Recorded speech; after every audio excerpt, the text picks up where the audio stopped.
Good day, Kabarangay, and welcome to Vox Sofia.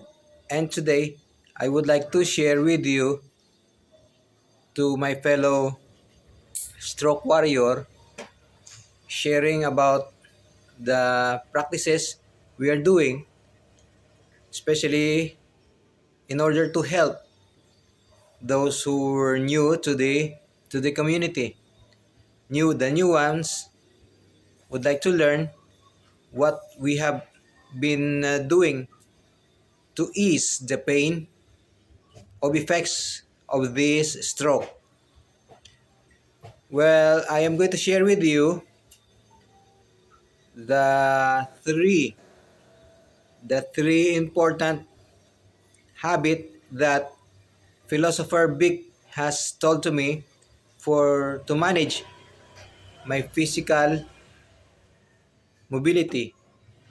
One is merong dapat enough na rest. R-E-D. R-E-D. It stands for rest, exercise, diet. R stands for rest. You should have enough rest. Walang puyat, walang stress na. Rest. Enough sleep or rest. Then the E stands for exercise. Moderate exercise, strolling, moving around, and keep on moving. Moving your limbs more from time to time. Exercise, that's exercise. And D for diet, should have balance diet. So to avoid like constipation, discomfort like this, like constipation or acid reflux. So by taking lots of fiber rich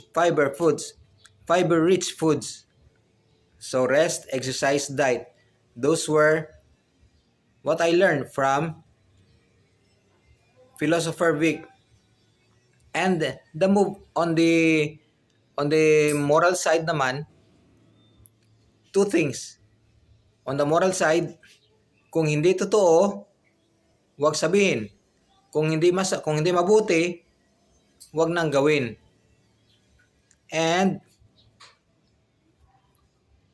huwag umayaw habang hindi sinusubukan.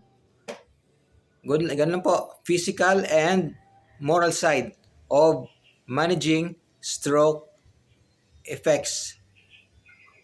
To my fellow stroke warrior, yun lang po. Welcome to Vox Sofia. Bye-bye.